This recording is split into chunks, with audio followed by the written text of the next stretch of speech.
Just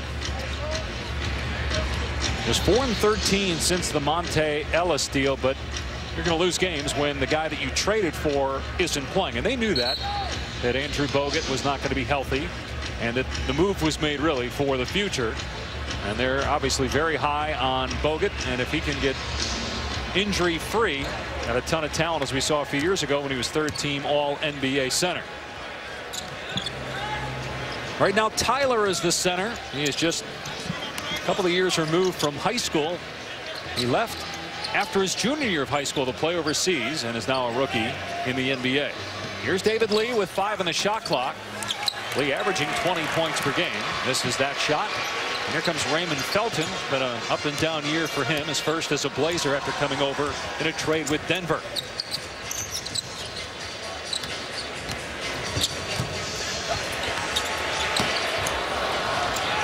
Batum missing from the corner, and then a Portland foul on Prisbilla. David, be interesting to see David Lee, you know, the Golden State's best player, really setting a good tone, trying to play the right way. You know, he's their leader in points and rebounds. But you know, as the season winds down, you know, guy that could probably, you know, play less minutes, maybe take a night off. He hasn't done that. He's really been a solid leader for them. Lee missing there. Well, Chris, you've been to a lot of shoot-arounds. Some you wanted to attend, some you probably didn't over your 16 years in the NBA as a player, that also as a personnel guy. But you and I were at the Warriors shoot-around today, and just watching the energy and the camaraderie, you can understand why when you watch games, save their 40-point blowout the other night against Denver, that they're still playing hard as J.J. Hickson hits. Well, for both teams, the organizations, they're trying to establish themselves, trying to establish a winning culture. As Jeremy Tyler follows up a Charles Jenkins miss. And then if you're the player, you've got no right to do anything but be professional. And you're trying to make an impression, not only on your coach, the GM's watching, as Wes Matthews finishes a beautiful reverse layup on the baseline. So you're making an impression every time you step on the court, and not just the team that you're playing for. The rest of the league is watching as well. Lee got stripped by Hickson, and the Blazers with a 3-on-2. The alley-oop. Hickson with the jam.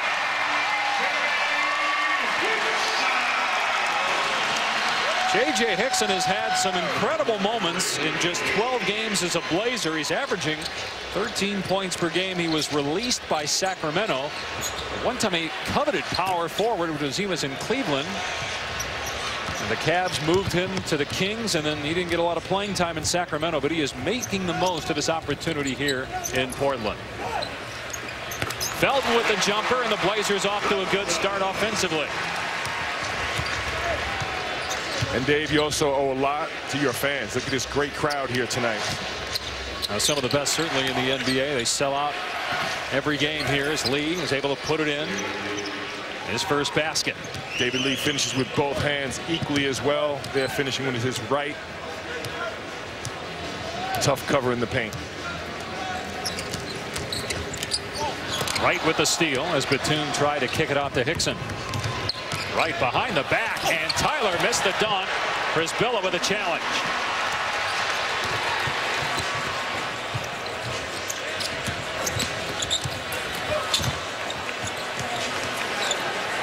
Here's Batum for 3.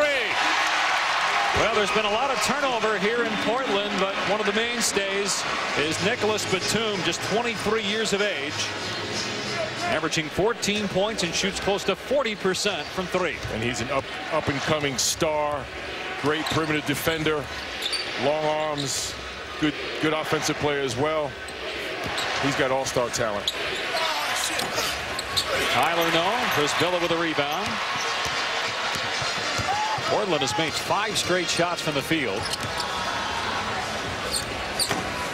Matthews unable to connect there. David Lee with the board. Here's Charles Jenkins, rookie point guard out of Hofstra, filling in for the injured Stephen Curry, who's missed 18 straight games. Hickson missed the jam on the alley-oop try. And Jenkins getting on the floor. Good hustle by the second-round draft pick. Now Thompson with an alley-oop. And that was a bad pass, but Wright able to save it. Tyler. Well, I don't know. Does that count as another missed dunk? And it went in. That's a hard one to explain. That's the new wave 2-on-1 fast break that you throw an alley-oop out of bounds, save it, get it back to Jeremy Tyler, who misses the dunk, but it goes in. Beautiful play drawn up by Mark Jackson. He missed one earlier as Matthews gets to the basket easily and lays it in.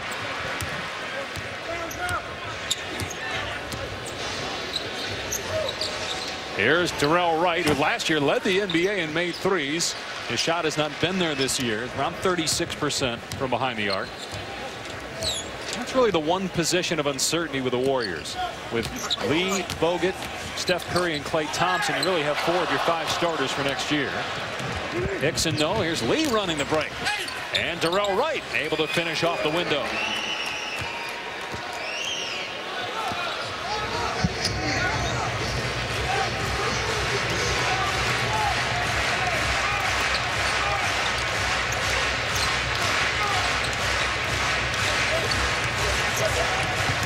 Here's Batum with a catch on the low block. Has the smaller defender on him. Shot clock at 5. Matthews down the lane. Missed the layup. But he was fouled by Lee, but no whistle. Klay Thompson, rookie from Washington State, who grew up here in Portland. Dad Michael started with the Blazers. He's moved to the lane. That wasn't there early in the year, but his penetration getting much better, Chris. Absolutely, and maturing as a player, getting more comfortable putting the ball on the floor, not just a spot shooter.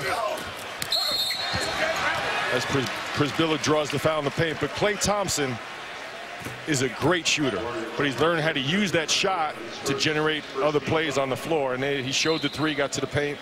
Nice finish for Klay Thompson.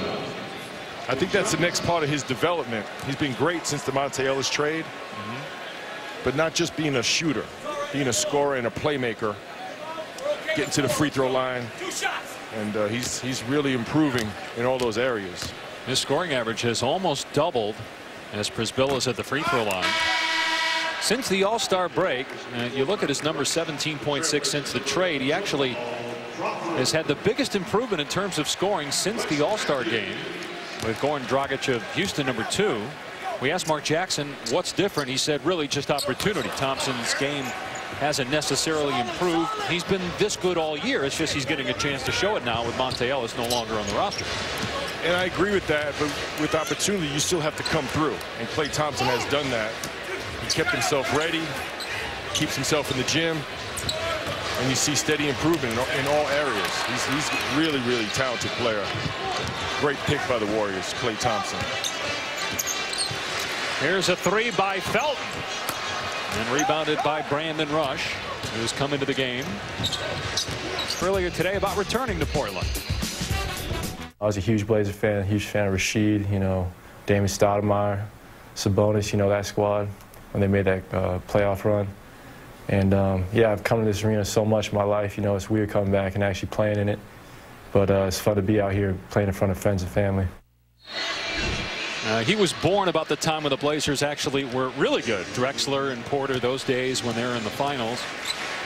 Klay spent first about 15 years here. Went to Washington State. And was the 11th overall pick in the draft. And he was Hickson fouled by Tyler. Big fan of the Trailblazers growing up. His dad was a tremendous player. Great guy. Klay Thompson has a quiet confidence about himself. And I'll tell you what, he's going to have a lot of fans in the Bay Area because he's a tremendous young player. You think there's a chance? I know everybody right now has Kyrie Irving as the Rookie of the Year. Based on the numbers we showed you earlier, as Batum misfires on a 3. Does Thompson still have a shot to win the award, or probably not? Probably not. But you look at his numbers since he's gotten consistent big minutes. Good job by Darrell Wright on the glass there. And if you're a Warrior fan and anyone associated with the Warrior organization, you know you've got yourself a gem. And I think he's a guy, as his career evolves, you'll see him on a few All-Star teams. Hickson, tough shot, able to get it to go. That ends a string of 5 straight misses by the Blazers. And 6 points, 2 rebounds, 2 assists for J.J. Hickson so far. if not more, Dave. I mean, he's been compared, I've heard him be compared to Ray Allen, Reggie Miller. You know, I think actually he shoots the ball. When I watch him shoot, he reminds me of Eddie Johnson, the great shooter who does TV now for the Phoenix Suns. But those guys, you're talking between a multi-all-star up to a Hall of Famer. So there's some incredible comparisons. And look at those numbers. They don't lie. The assists, obviously, for Kyrie Irving higher because of the position he plays. And you talked about Thompson getting more comfortable putting on the ball on the floor. What about as a defender? Are you seeing, if you're Mark Jackson and company, what you need out of him as a rookie playing defense in this league? Absolutely do. I think he's a great defender. He chases off the screens very well. He's a good on-ball defender. I think he's an underrated athlete. I think he's a very good athlete, and he's going to get stronger. He's only, I think he just turned 22 years old. He's going to get stronger. Like I say, he's got that quiet confidence about him, and he's got that great pedigree. His dad being a NBA player, nothing phases him. 4 points, 5 rebounds for David Lee after the 2 free throws. Jamal Crawford on the miss and a loose ball foul on the Blazers. I'm actually going to say loose ball foul on David Lee. James Williams, the official, pointed in the wrong direction. That's the first on Lee. And the 13th foul on Golden State. And Dave, the Warriors have 6 field goals. All have come in the paint, an area they've struggled all season long. Do you think that'll change next year, though, with the addition of Andrew Bogut, assuming he's healthy as Babbitt is in and out with that jumper? Absolutely. Andrew Bogut's going to be a solid defensive player as the Warriors turn over here to Jamal Crawford in transition. And Babbitt there to follow it up after the Crawford miss. Obviously, the biggest issue for the Warriors going into next season will be the health of Steph Curry and Andrew Bogut, getting them healthy on the court together. Then you can start figuring out how the pieces fit. Now, Portland's kind of in a similar position. Obviously, you have LaMarcus Aldridge, an all-star this year for the first time. He's out right now with a hip injury. But after that, who are your key players if you're the Blazers? And you've got a coach in Caleb Canales who's interim. You also have an interim GM. How do decisions that need to be made here in the next few weeks and beyond as Richard Jefferson, who came over in a deadline deal with San Antonio, hits the jumper. Well, Nicholas Batum is a guy I'm sure they want to move forward with. Wes Matthews has played solid basketball. Beautiful drive to the bucket. And Portland back on top by 2. But decisions to hire a GM, making a decision on Caleb Canales, if he comes back or not, that has a lot to do with on personnel decision. What style are you going to play? Are you going to be a running team as David Lee hits a nice left-handed jump hook? You're going to want to run. You know, what's your style you're going to implement? Then you have to get the right talent to fit that philosophy. Hickson again. He's got 8 points now to lead all scorers. And going into the year, people were really high in Portland. I remember last year going into their first round series with Dallas, they were kind of the chic pick to